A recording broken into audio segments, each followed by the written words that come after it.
everybody.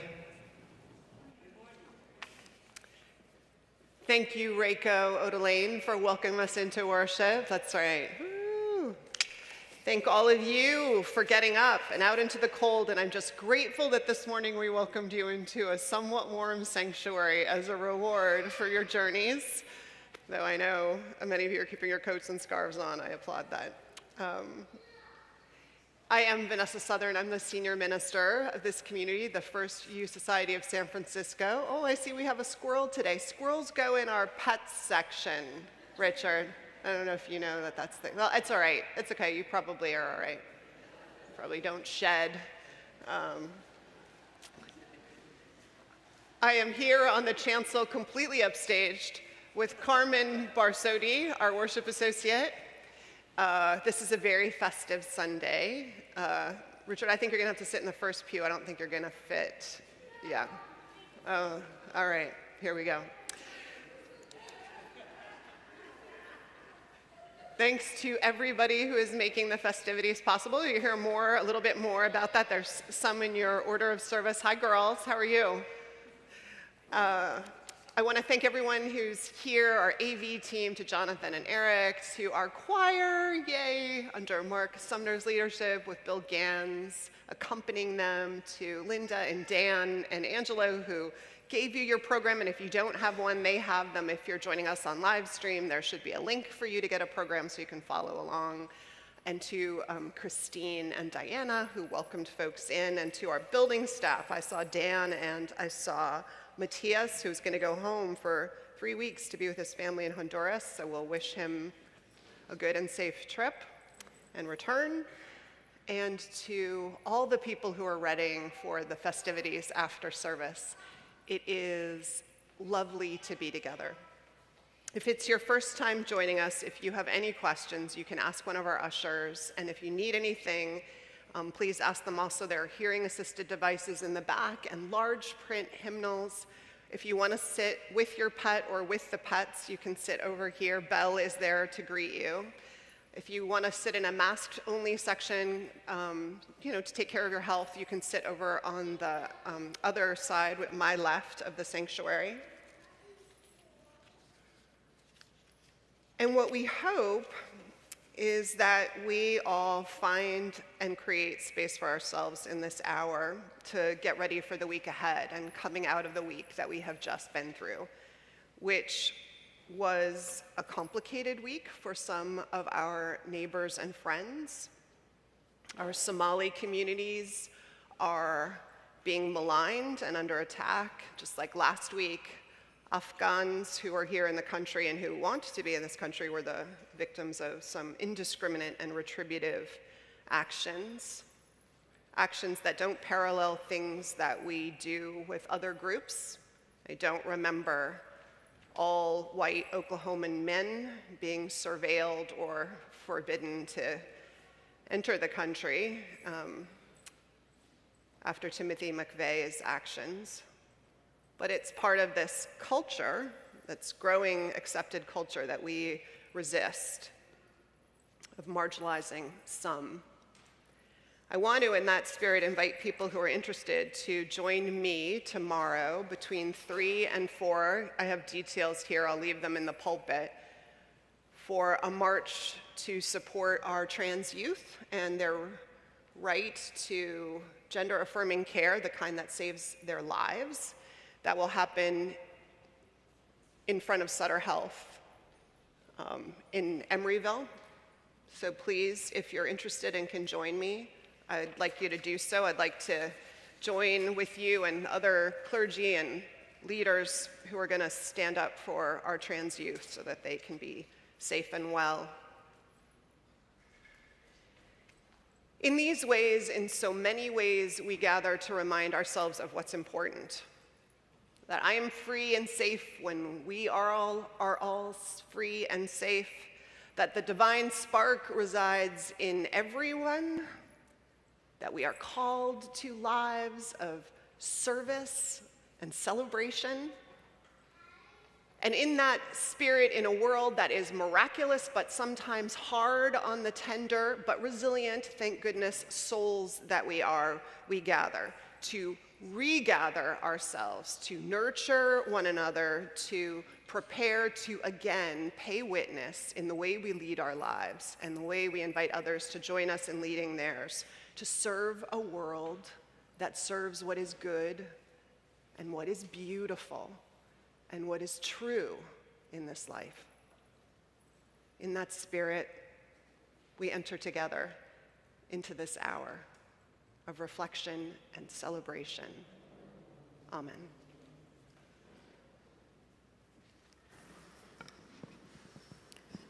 Good morning.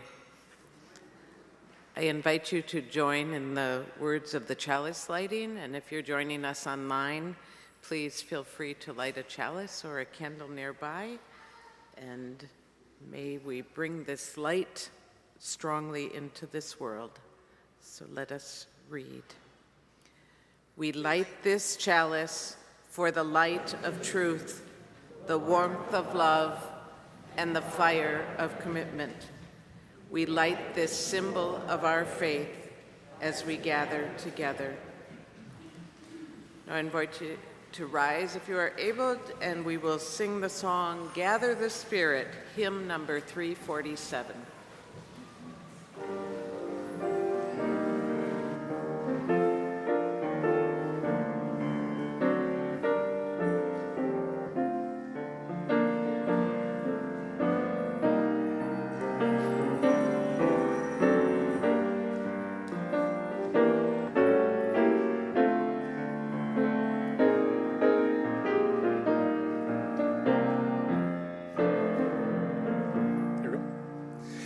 Gather the Spirit, harvest the power. Our separate fires will kindle one flame.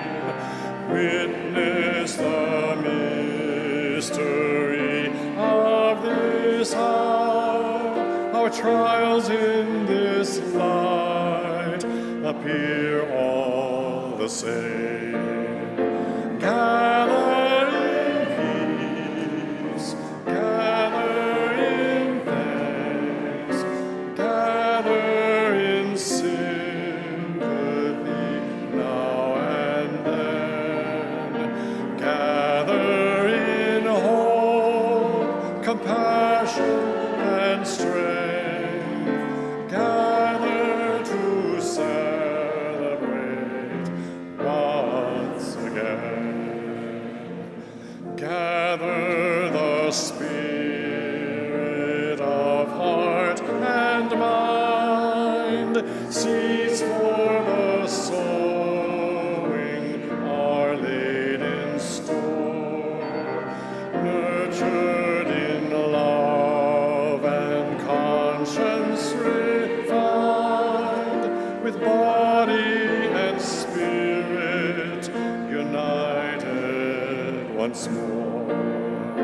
Gather in peace, gather in thanks, gather in sympathy now and then, gather in hope, compassion, and strength, gather to celebrate once again.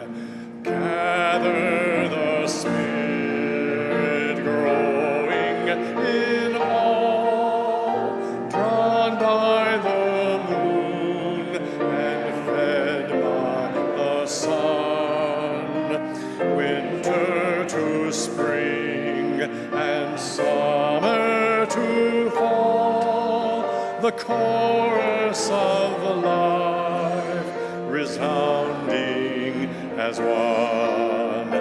Gather in peace, gather in thanks, gather in sympathy now and then, gather in hope, compassion, and strength, gather to celebrate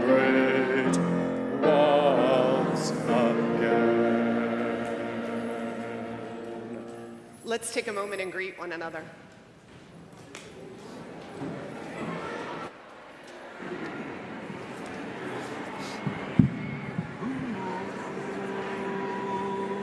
There's something due any day. I will know right away soon as it shows. It may come cannonballing down through the sky, gleaming its eye bright as a rose. Who knows? It's only just out of reach, down the block on a beach, under a tree. I got a feeling there's a miracle too, gonna come through, coming to me.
First of all, I just want to say, does anyone ever notice sometimes when you're singing a hymn that you've been singing for a long time and you're like, that's a funny line?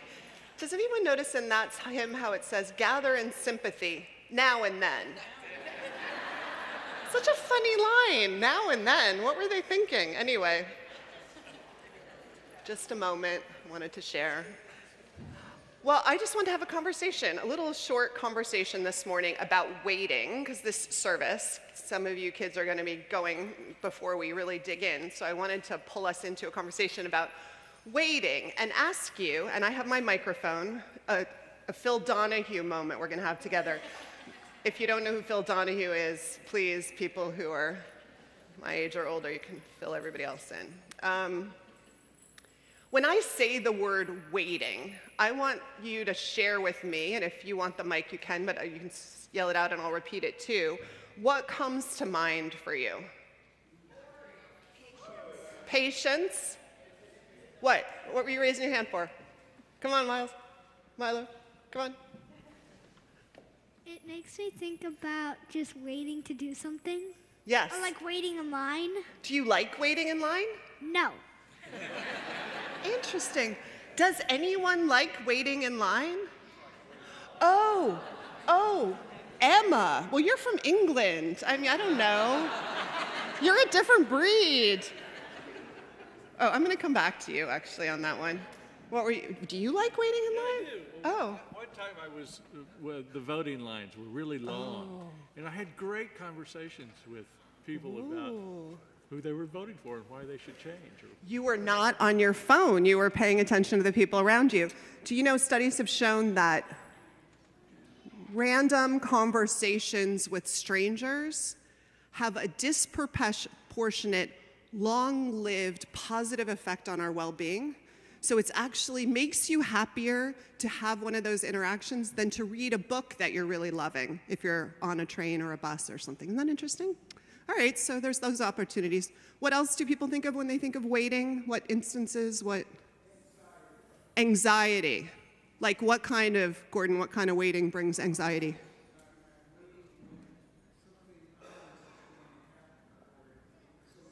Yeah, something ominous. The waiting is exaggerated, right? It feels longer. Time is relative, right? So waiting for a diagnosis or a test result that we're worried about, right? What else? Someone else, waiting. What kind of waiting? Okay, Susan, I want to get these to people so I don't have to repeat them. Oh, boredom. You think of boredom in waiting. Yeah, there's nothing happening. It's really hard for kids to wait. You should meet my father-in-law. Yes, it is hard for kids. You do not want to be in a line with my father-in-law. Oh my gosh, it's excruciating. He's going to get into trouble is the problem. I don't know. Anticipation. Like what? What would be an example? Like, what's in that package under the tree?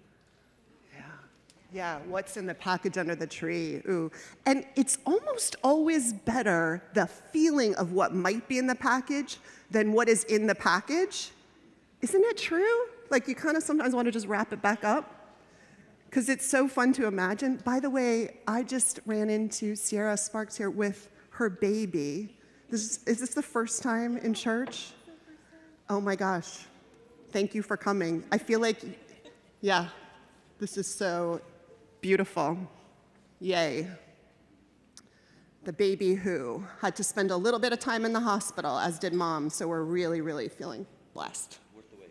Worth the wait, exactly. What is that? In gold. In gold. Yeah, we wouldn't trade that baby for any amount of gold. What else is worth the wait? What else is worth waiting for? Expectation. Democracy. We're waiting a long time to perfect it, but it's worth it. Waiting for somebody you love to get better. Yeah. Yes. And the reality. Waiting for someone you love to get better or to come and arrive for a visit. So often, what I'm hearing is, well, waiting is complicated. I think often we don't love waiting. But there are times when waiting is rich and fruitful. And maybe the challenge is how to be present to it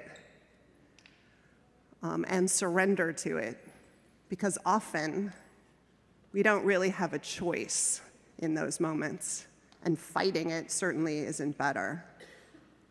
But to look for the lessons and the discoveries, even in the long, long, slow-moving line to vote.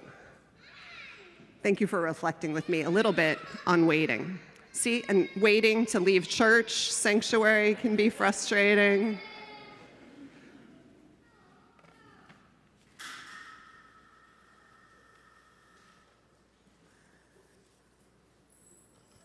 Now I invite you to join in our unison covenant that is found in the order of service.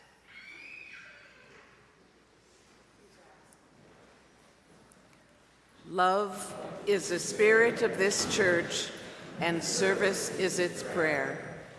This is our great covenant, to dwell together in peace, to seek the truth in freedom, and to help one another.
In my family home, when I was growing up, an Advent wreath was in the center of our dinner table, and the 4-week ritual was the focus of our attention. It was most often made of branches from a pine tree woven into a circle. The wreath had 4 candles, 3 were purple, and 1 was pink. Every Sunday, we would light a new candle. The first and second week of Advent, we lit the purple candles. And on the third Sunday of Advent, we lit the pink one, which was to symbolize that Christmas was near and that Jesus would soon be born again.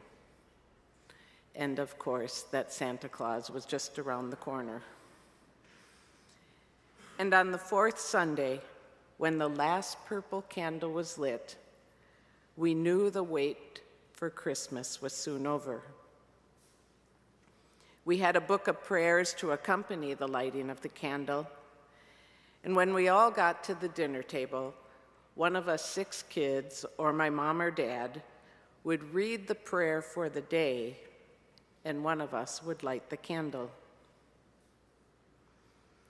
I loved Advent time.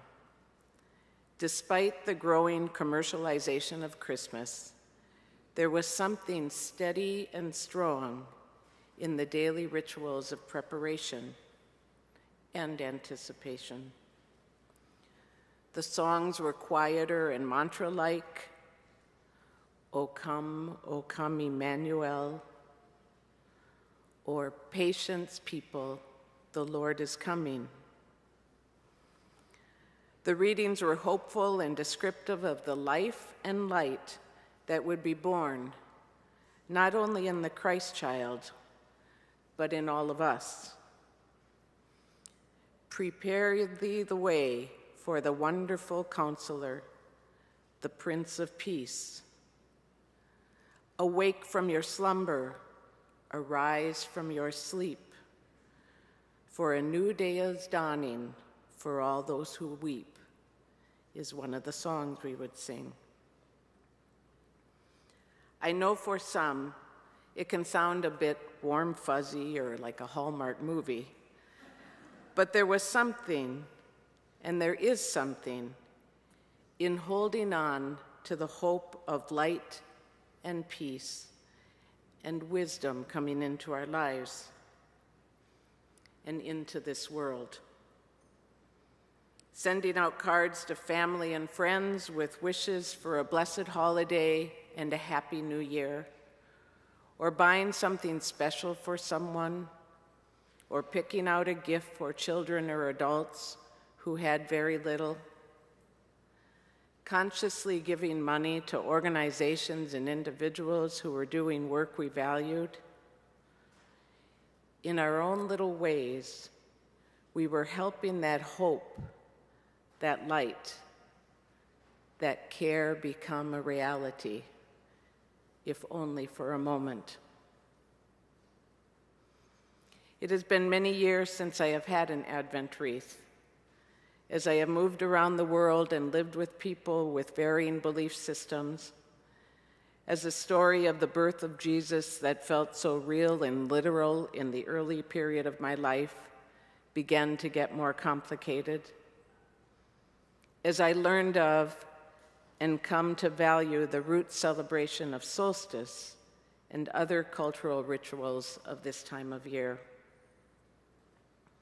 and as this Prince of Peace and wonderful Counselor has been used to judge and destroy so many people over so many centuries and in our current times, it has been hard to return to the innocence and practice of this ritual, and yet I long for it. Each year when the season comes round, I think about making an Advent wreath, and I don't. Though there are other rituals like the celebration of solstice or the celebration of light that we faithful fools do every December, nothing has quite rooted me in the same way as that ritual that held steady and in common with my family and my church. The daily prayers and the lighting of candles helped me believe in and hold on to that innocent hope of things being lighter and brighter. With or without an Advent wreath, the part I don't want to give up on is the call to quiet reflection in this season and the unwavering belief that light will break into the darkness, that swords will be beaten into plowshares, that the lion will lie down with the lamb, and that peace will be known on earth.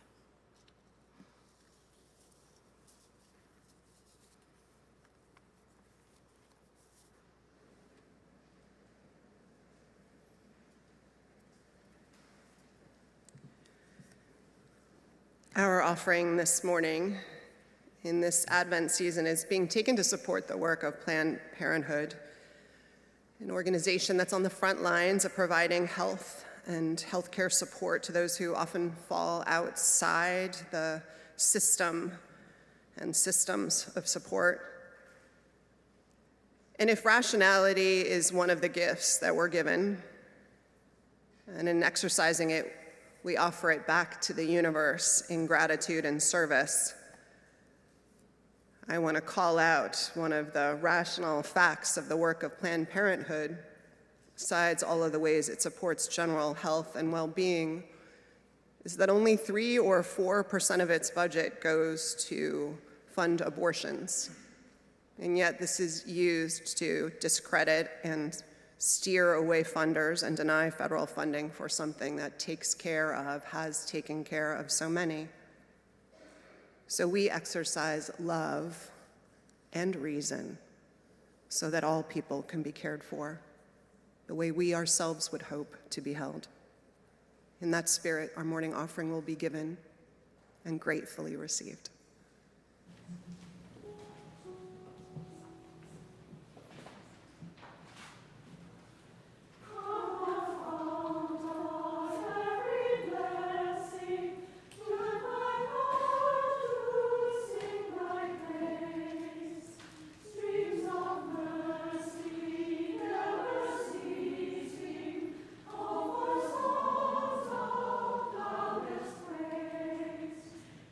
Praise.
invite you to join me in the responsive reading. It's titled Advent, written by Vanessa. I will read the parts in bold, and if you will read the unbolded.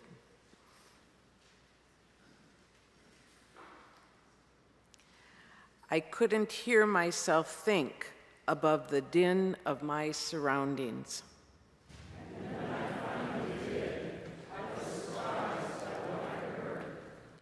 I'd lived my life in restless banter.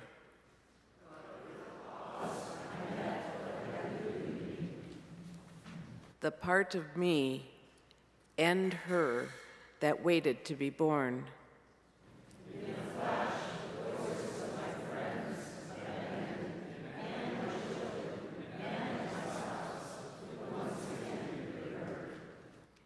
And I knew then the price of racing harried through my life.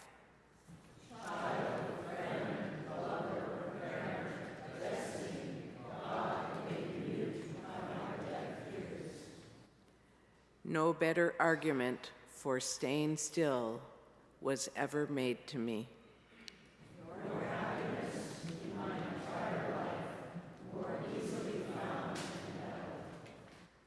And say together, then learning to be watchful, listening, waiting, looking for what watches, waits, and listens to be born.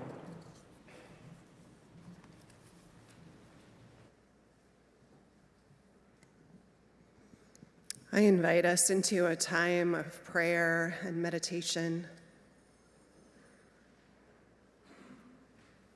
Still ourselves. Feel the seat that upholds us. Breathe. Breathe in peace. And breathe out love.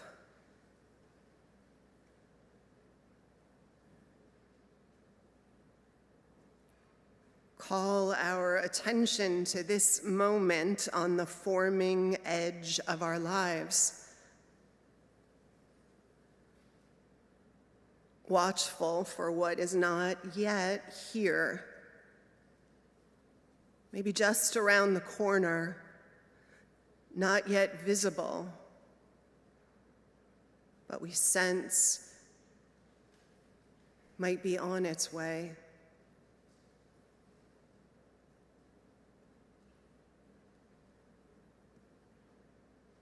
And hold that in the waiting, so hard when what is at stake feels so important. Maybe it's our clarity about some important question. Maybe our sense of purpose or understanding. Maybe it's our desire to have more wholeness or resolve.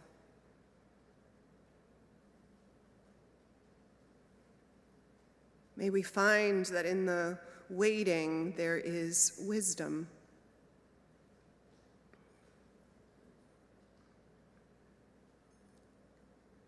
May we be reminded that things grow slowly over time.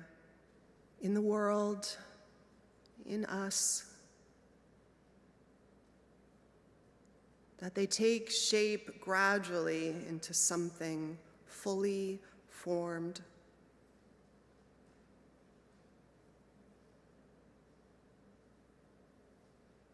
And hold the wondering about what it would mean to wait in the silence, in the dark, if we needed to, for a time,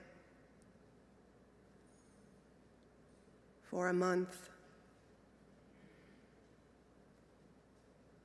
or a season, or years.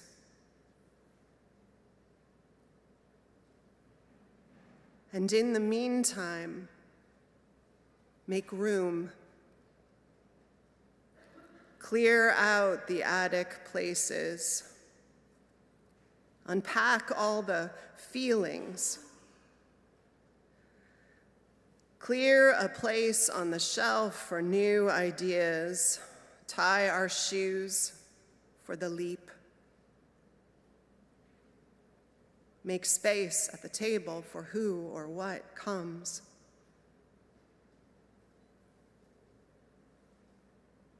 So when whatever it is that's making its way toward us, growing inside us, arrives, we can sweep it all up into our arms.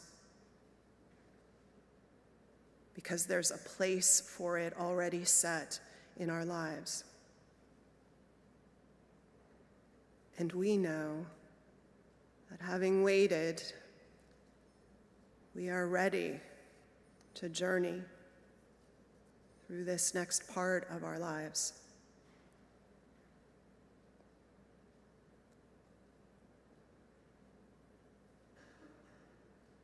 What are you waiting for?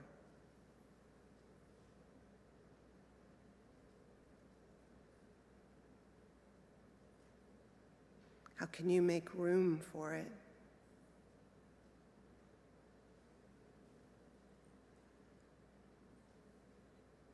How will you know it when it shows up?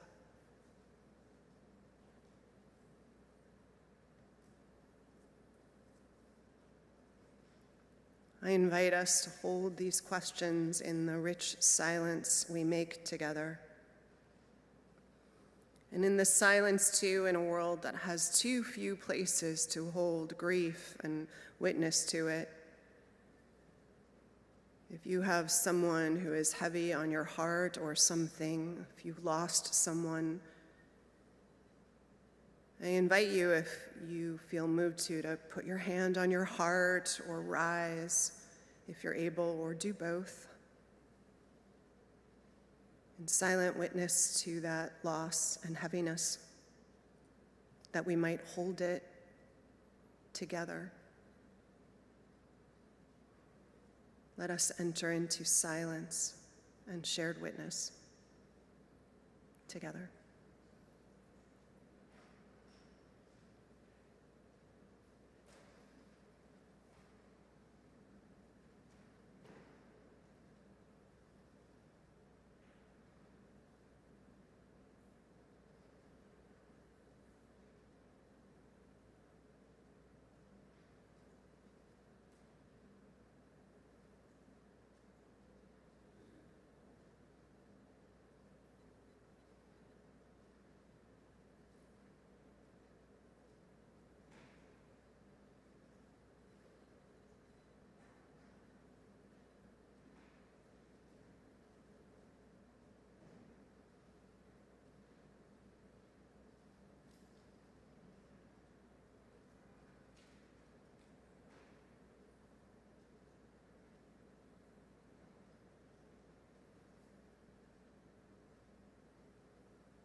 Thank you, choir.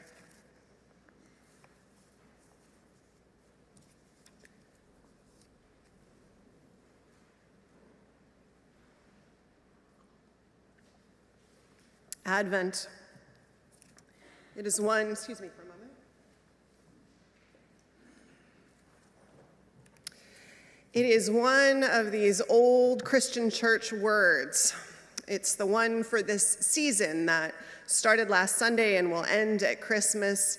Hear the word, and maybe you thought of some of the things that Carmen mentioned in her reflection, the wreaths laid flat, the candles in them, each one lit and additionally each week. Maybe you think of the hymns like those she mentioned, one of the ones like the one we'll close with this week, or others that speak of expectation of this child who will be born.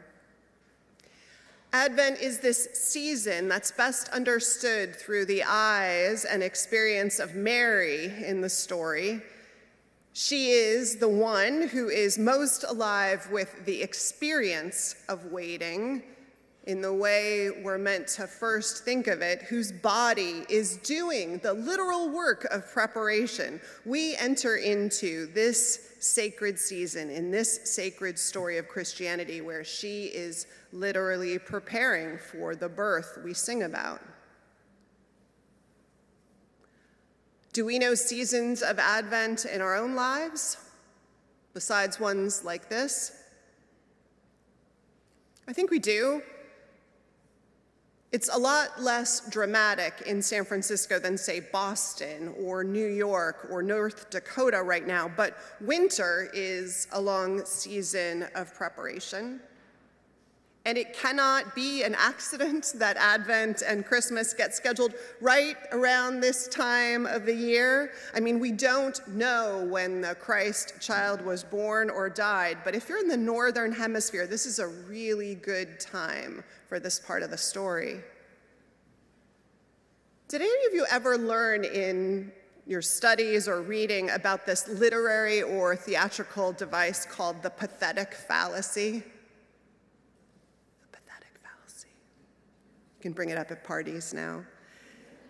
It's where the author or a director has nature or some object in the world mirror the emotions of the main character usually, particularly their mood or experience. It's when, I'm sure you've seen these scenes and now you'll just think every time you see them, pathetic fallacy, when the main character has their heart broken.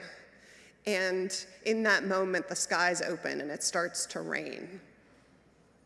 Or in the Shakespeare play King Lear, when the king, disgraced and betrayed by his daughters, goes out to wander, going mad from all that he has lost and suffered, and outside a storm is raging. That mirrors his inward storm. Advent is a quieter version of the pathetic fallacy that's written into the drama, the religious drama of Christianity. The world, it's timed so the world conspires with the story because it's winter, the longest, coldest nights, the sun fighting, it seems these days. It's so weak, fighting to break from the horizon. And we, I think, cannot help but feel the desire to crawl into a cave, to hibernate.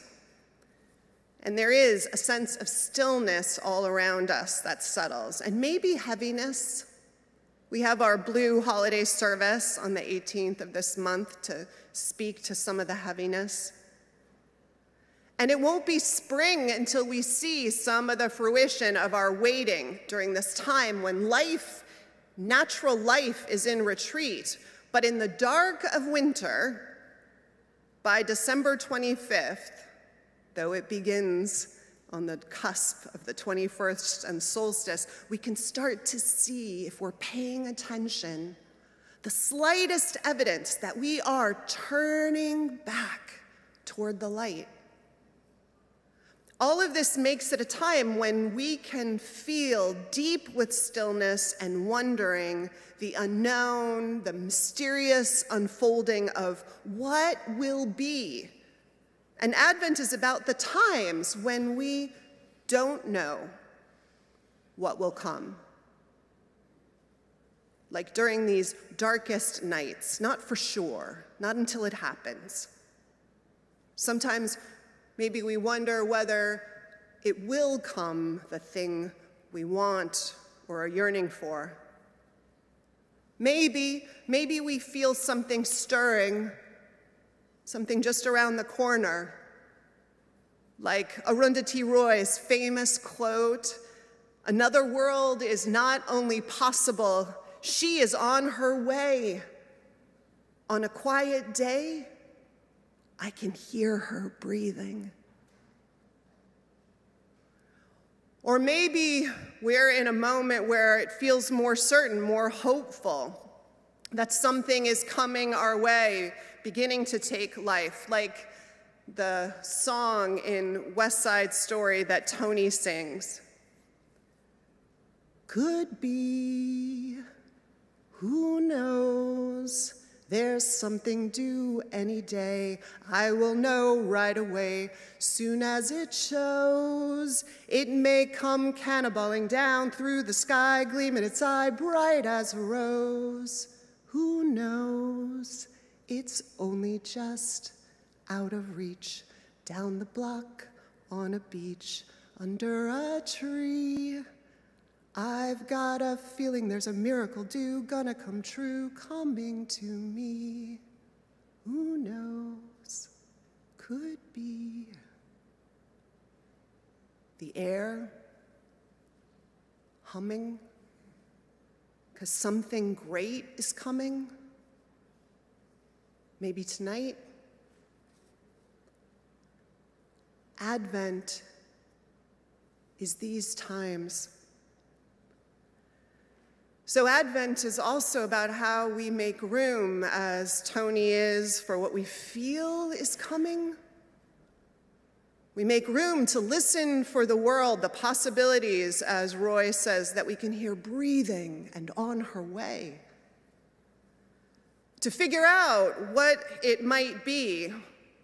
Is it a relationship? Is it some personal growth we're being invited into? Is it the call to wrestle some new way of being into the world, a career change or a move, or the resolve to step in to one of the world's ugly, hurting, broken places and lay our gifts on the altar?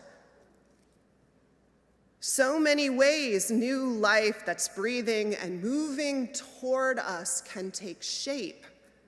And Advent is about listening. It's about quieting. It's about preparing. And Advent, it's also about inviting growth, not being entirely passive, and the miraculous, inviting it to come and settle with us too. I don't necessarily think that we are all born with one destiny, with one path, or even with one soulmate. I do hope that there are many opportunities each of us has to be of service in the world, to find love, to make joy, to participate in the best of one another's lives and the world's constant rebirth and its process of becoming. And I do also think we maybe need to make ourselves available for all of this. Or I have a suspicion that it helps for us to let the universe know that we're available for all of this, to be of service. I was reading again recently a couple of different books on creativity. Reminded of how it shows up in conversations artists and writers will often have about creativity. Talking of creativity, Elizabeth Gilbert, in her book Big Magic, says that she has this sense, as many creatives do, that there is a muse that is part of her life and her process.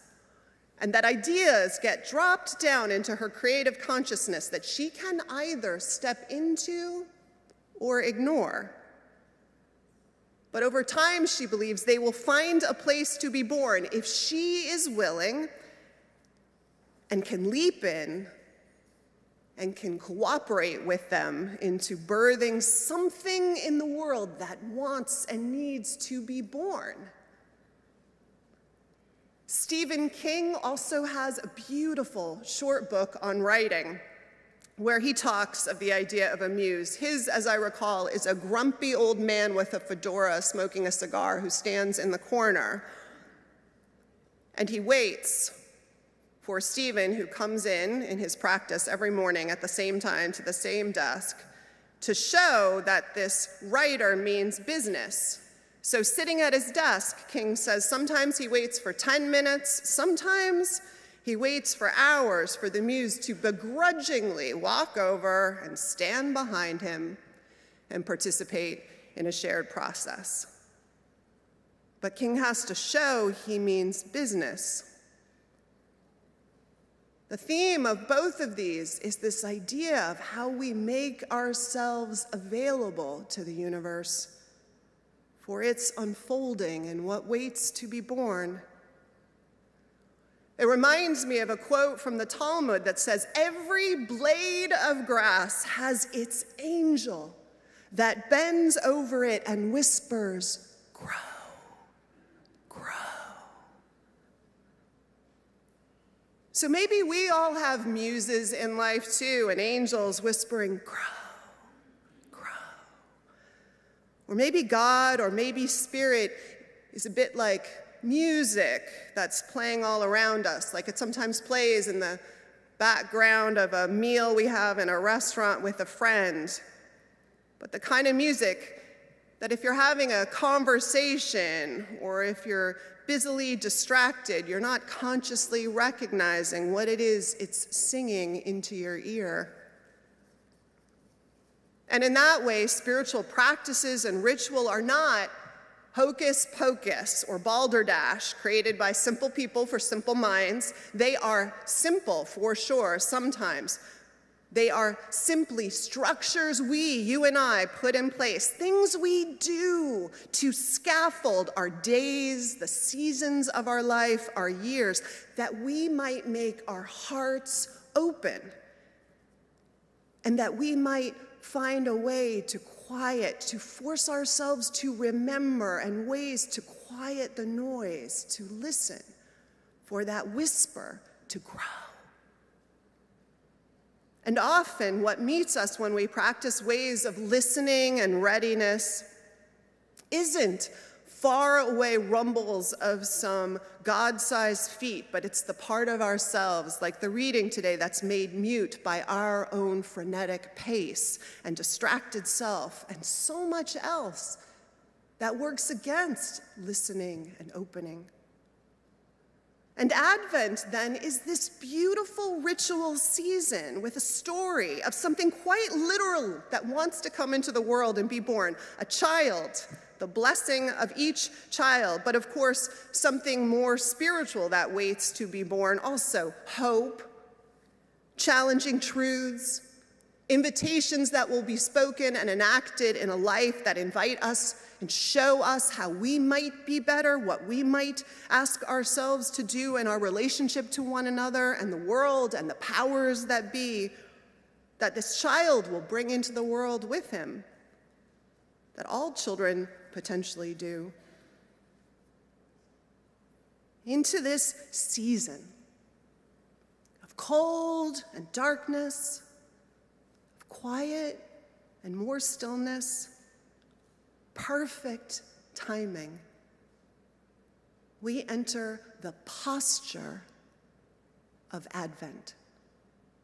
From that Latin word adventus, meaning coming.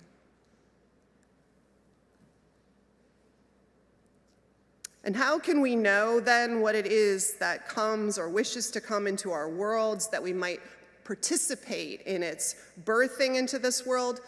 We listen and we prepare, right? And what does that practically mean?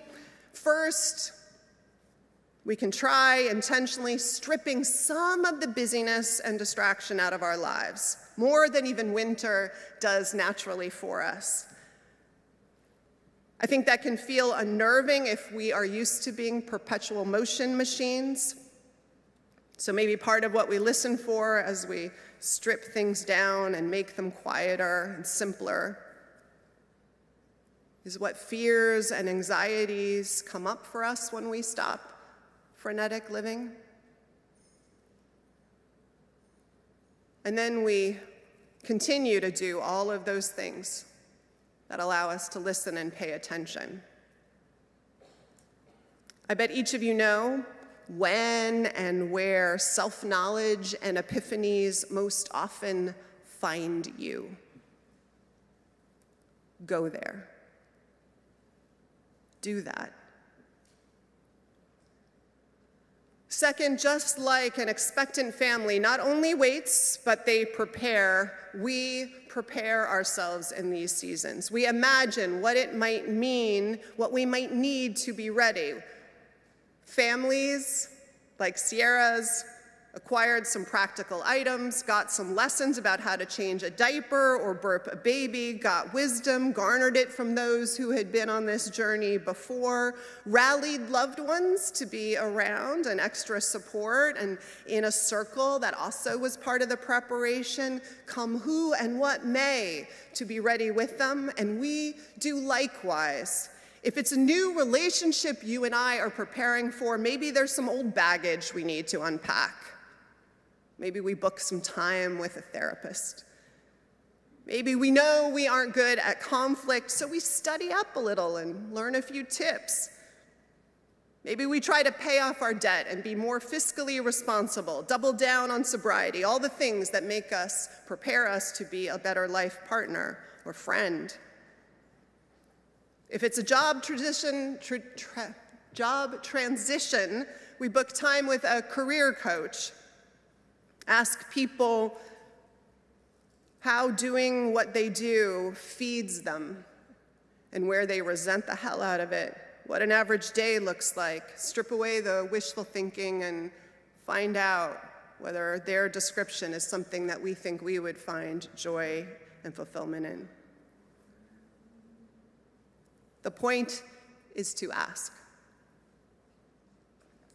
what can I do to prepare for what I think or hope might be coming? Do I downsize so I can take to the roads? Get a full medical checkup before I go to the fertility specialist?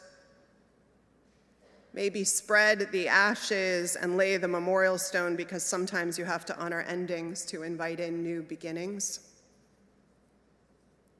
Whatever it is, Advent is this time of clearing space and setting intentions to listen and to prepare. And it is the invitation to do both.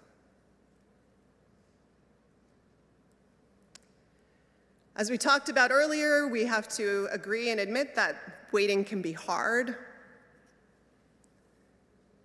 It almost always involves a lot of uncertainty, and most of us don't like uncertainty. It's actually one of the biggest human emotional stressors. And waiting, in the ways I'm describing, does involve, I think, some really active but trusting surrender to the world and to our deepest selves while things unfold. And in that interim, it can feel like we're giving up a lot of control and we're trading it in for a posture that can feel instead really vulnerable and scary, which I think it is vulnerable. But in all of this,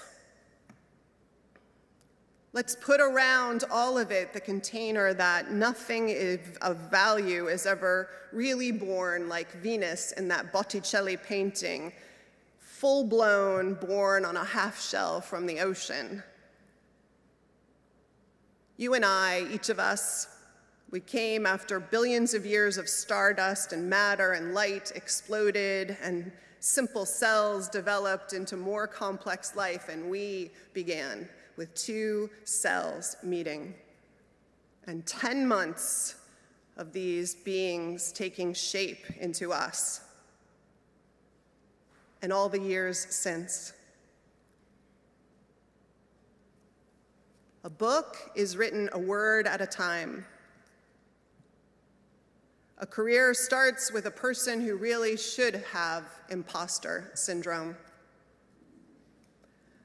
Life partnership often starts with attraction and is made real only over time, long, long after the officiant has signed the official paperwork. Moreover, a good surfer knows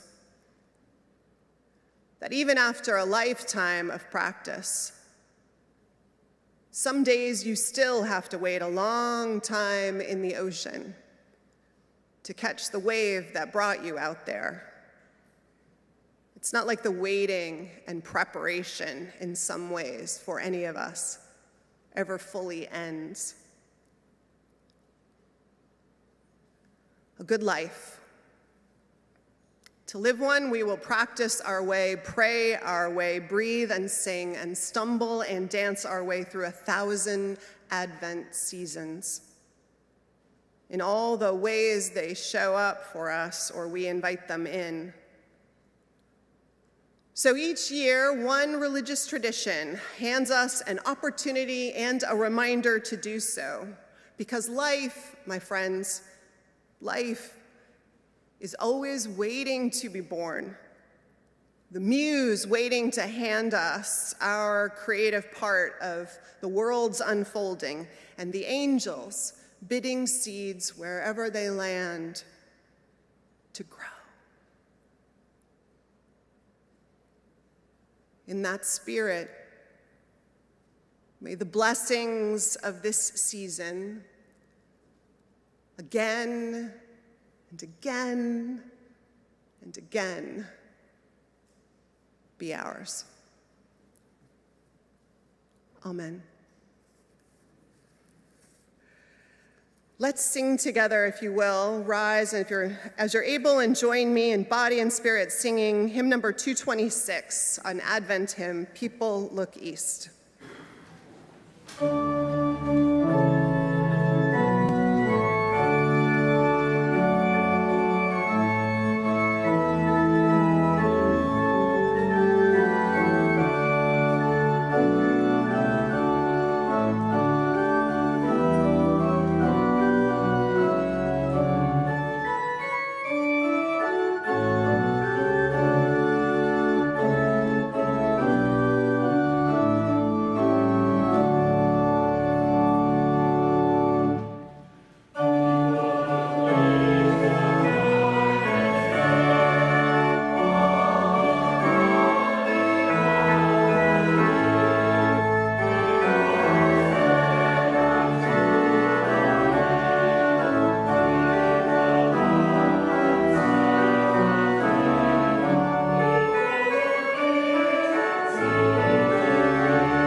We have completed our time of formal worship.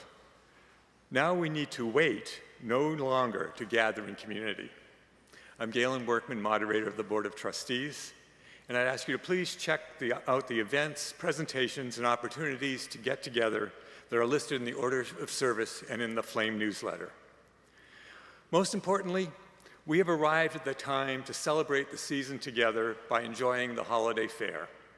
Come to the King Rooms and Gallery and enjoy the music, food, crafts, gifts, and a whole lot of fun.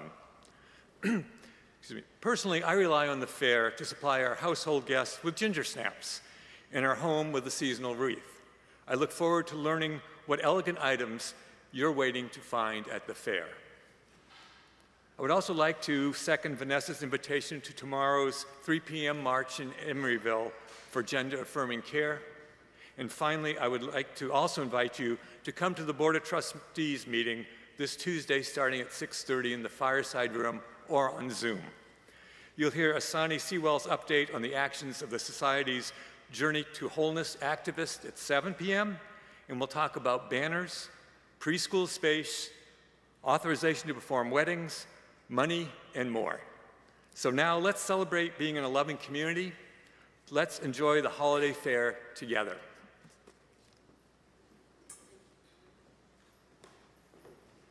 And now we extinguish our chalice, but we take its light, the light of truth, the warmth of love, the fire of commitment into our lives until we gather again to rekindle it.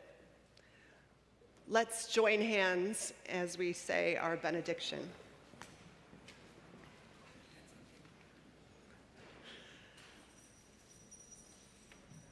Hands and paws.